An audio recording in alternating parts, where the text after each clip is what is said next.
Hello, আসসালামু আলাইকুম। আমি আসিফ খন্দকার। আজকে আমরা দেখব কিভাবে কি রেস্টুরেন্টের লোগো বানানো হয় এবং এই রেস্টুরেন্টে মূলত আর কি জুস জাতীয় প্রোডাক্ট সেল করা হয়। তো আমরা আজকে দেখব কিভাবে এই লোগোটি তৈরি করতে হয়। ঠিক আছে? প্রথমে আমরা টেক্সট টুলটা নেব, দেন আমাদের কোম্পানির নাম স্প্রিং। ঠিক আছে?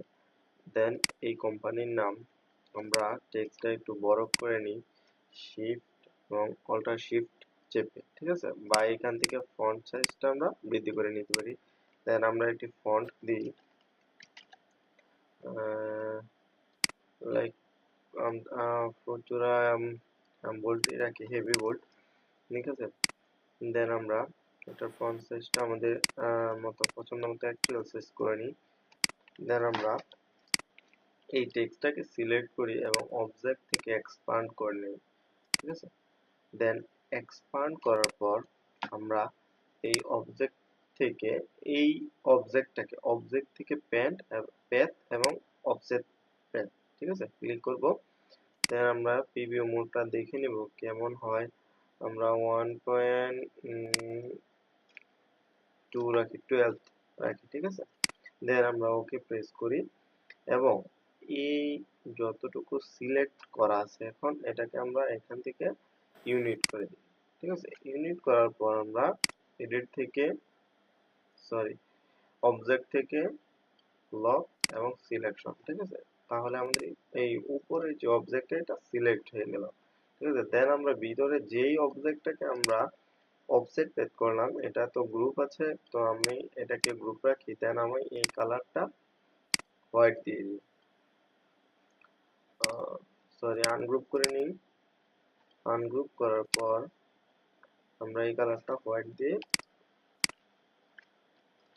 অবজেক্ট থেকে অল সিলেক্ট আর কি দিই। দেন আমরা যদি খেয়াল করি তাহলে দেখতে পারবো এটা যদি আবার লক করে সম্পূর্ণটা সিলেক্ট করি এবং এটাকে হোয়াইট কালার দিয়ে অ্যারেঞ্জ টু ব্যাক। ঠিক আছে? এটা তখন নিচে ছিল তো তাই এরকম হয়েছে আর কি। দেন আমরা যেই অবজেক্টটাকে লক করলাম এটাকে আনলক করে দিই। আনলক করার পর আমরা রিলিজ কম্পাউন্ড প্যাডে ক্লিক করি। দেন আমরা এটাকে ইউনিট করি। ঠিক আছে? এতে আমাদের সুবিধাটা কি হয় যে আমাদের পিছনের যে ব্যাকগ্রাউন্ডটা এটা সম্পূর্ণ একটা একটা ব্যাকগ্রাউন্ডে আর কি আহ, হয়ে যায়। তাহলে আর আমাদের আর কি কাজটাও দেখতে সুবিধা হয় এবং কাজটাও সহজ হয়। ঠিক আছে? দেন এতটুকু করার পর আমরা এখান থেকে পেন্সিল টুলটা নিই। ঠিক আছে? পেন্সিল টুলের সাহায্যে আমরা এখানে একটা অবজেক্ট যে আমাদের স্প্লেশ, ঠিক আছে, এই অবজেক্টটা আমরা ক্রিয়েট করার জন্য এখান থেকে আমরা ড্র্যাগ করব এন্ড আমাদের হাতের সাহায্যে যতটুকু সম্ভব আমরা এই অবজেক্টটা তৈরি করার চেষ্টা করব। এটা হচ্ছে পানির যে স্প্ল্যাশটা আমরা দিই ওইটা। ঠিক আছে? এটা যত কম দেওয়া যায় ততই বেটার হয়। আমরা সম্পূর্ণটাকে একটা অবজেক্টে পরিণত করব। ঠিক আছে? দেন এটা আমরা যদি এর কালার দিই অরেঞ্জ কালার, অরেঞ্জ কালার দেওয়ার পর আমরা এটাকে একটু স্মুথ করে নিই এখান থেকে অবজেক্ট প্যাথ দেন সিম্পলিফাই। ঠিক আছে? এটা ক্লিক করি।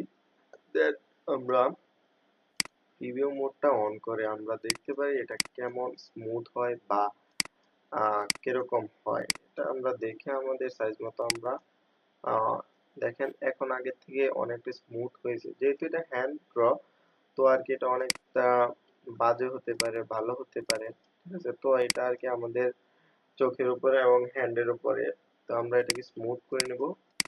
ঠিক আছে? আমি আহ, এতটুকু রাখলাম। ঠিক আছে? দেন ওকে ক্লিক করলাম। ওকে ক্লিক করার পর আমরা এই অবজেক্টটাকে যে স্প্ল্যাশটা এটাকে আমরা অ্যারেঞ্জ টু ব্যাক করে দিলাম, সেন্ড টু ব্যাক। ঠিক আছে? দেন আমরা এই পিছনে যে ব্যাকগ্রাউন্ড সম্পূর্ণ কালোটা এটাকে আমরা সিলেক্ট করব, যে স্প্ল্যাশটা এটা আমরা সিলেক্ট করে আমাদের যতটুকু দরকার ততটুকু করে আমরা পিছনের ব্যাকগ্রাউন্ডটার সাথে ইউনিট করে দিলাম। ঠিক আছে, দেখেন কি সুন্দর করে ইউনিট করে দিলাম। ইউনিট করার পর আমরা এখান থেকে কিছু কিছু অবজেক্ট আমাদের নষ্ট হয়ে গেছে, তো আর কি অবজেক্ট গুলো আমরা ডিরেক্ট সিলেকশন টুলের সাহায্যে আমরা অবজেক্ট গুলোকে আমাদের মতো ঠিক করে নেব। দেন আমরা যেই পানির যেই শ্যাডো গুলা দিছিলাম, যে অবজেক্ট গুলো আমরা ইউজ করছি, ওই অবজেক্ট আমরা এখন ক্রিয়েট করব। সিম্পলি একটি সার্কেল ক্রিয়েট করলাম, দেন জুম টুলের সাহায্যে একটু জুম করে নিলাম। আমরা সবসময় কাজের সময় আমাদের ওয়ার্কটা একটু জুম করে কাজ করলে একটু বেটার হয়। ঠিক আছে, তো আমরা ডিরেক্ট সিলেকশন টুলের সাহায্যে এই অ্যাঙ্করটাকে একটু পিছিয়ে নিয়ে আসলাম। দেন আমরা এটাকে সামনের দিকে একটু মুভ করলাম এবং উপরে যে অ্যাঙ্করটা আছে সেই অ্যাঙ্করটাকে আমরা এখান থেকে অ্যাঙ্কর পয়েন্ট টুলটা সিলেক্ট করে সমান করে দিলাম। ঠিক আছে, দেন সমান করে দেওয়ার পর আমরা এই অ্যাঙ্করটাকে একটু উপরে তুলে নিলাম, যেহেতু আমাদের একটি পানি স্প্ল্যাশ। ঠিক আছে, তো দেন আমরা এই অ্যাঙ্করটাকে একটু আমাদের মতো রোটেট করে নিলাম, মানে আমাদের দেখতে যতটা মানে কমফোর্টেবল হয় আর কি। ঠিক আছে, দেন আমরা আমাদের সুবিধা মতো এই অবজেক্টটাকে সিলেক্ট করে নিলাম এবং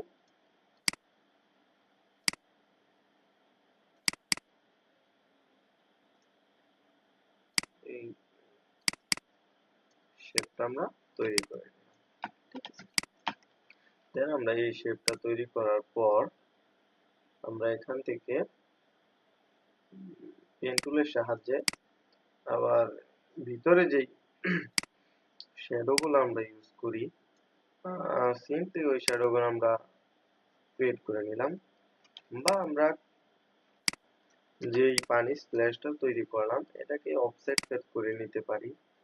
এখান থেকে অফসেট ফেড, দেন আমরা একটু বৃদ্ধি করে দিলাম, লাইক আচ্ছা এতটুকুই রাখলাম। ঠিক আছে, দেন এটাকে একটু ব্যাক দিয়ে দিলাম এবং ভিতরে যে শ্যাডোটা আছে এটাকে আমরা হোয়াইট কালার দিলাম। দেন দুইটাকে সিলেক্ট করে আমরা এখান থেকে এটাকে আরেকটু ছোট করে দিলাম। ঠিক আছে, দেন এতটুকু ছোট করার পর আমাদের এই যে শেপটা ছিল শেপটা একটু বাজে টাইপের হয়ে গেছে আমার কাছে লাগতেছে। আচ্ছা যাই হোক, আমরা এইভাবে একটি শেপ তৈরি করতে পারবো। আমি শুধু প্রসেসটা দেখিয়ে দিলাম, আপনারা আপনাদের প্রসেস অবলম্বন করে আপনাদের টেকনিক অনুযায়ী আপনারা কাজ করতে পারেন। দেন আমরা এটাকে হরিজন্টালি না, আমরা ভার্টিক্যালি এটাকে ঘুরিয়ে দিই। আমরা এখান থেকে একটু লম্বাটে করে নিলাম। ঠিক আছে, দেন আমরা সিলেক্ট করে আমাদের সুবিধা মতো এখানে পেস্ট করে নিলাম। দেন আমাদের যতটুকু দরকার এবং দেখতে ভালো দেখা যায় এরকম করে আমরা আমাদের মতো এই শ্যাডো গুলা ইউজ করে নিলাম।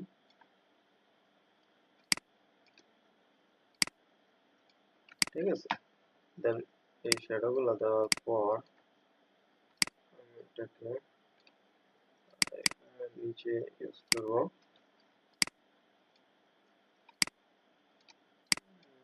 দেন আমি এটাকে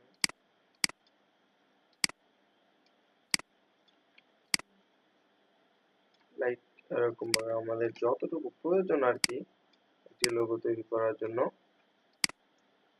আমরা ততটুকু কার্ভেচার করে আমরা আমাদের মতো তৈরি করে নিতে পারি। দেন আমরা এই উপরের যেগুলা অবজেক্ট গুলো আছে এগুলোকে আমরা সেন্ড টু ব্যাক করে দিলাম। ঠিক আছে, এবার সম্পূর্ণটাতে যদি আমরা কালার ইউজ করি, কালার কনসেপ্ট যদি আমরা ইউজ করি, তাহলে আমরা দেখতে পাবো আমাদের লোগোটা একটু অন্যরকম, একটি ডিফারেন্ট কালারে কিরকম লোগোটাকে দেখাচ্ছে। ঠিক আছে, তো এইভাবে আর কি আমরা কিছু টেকনিক ইউজ করে আমরা সুন্দর সুন্দর লোগো তৈরি করতে পারি। ঠিক আছে, তো আজকে এই পর্যন্তই। সকলে ভালো থাকবেন। আসসালামু আলাইকুম।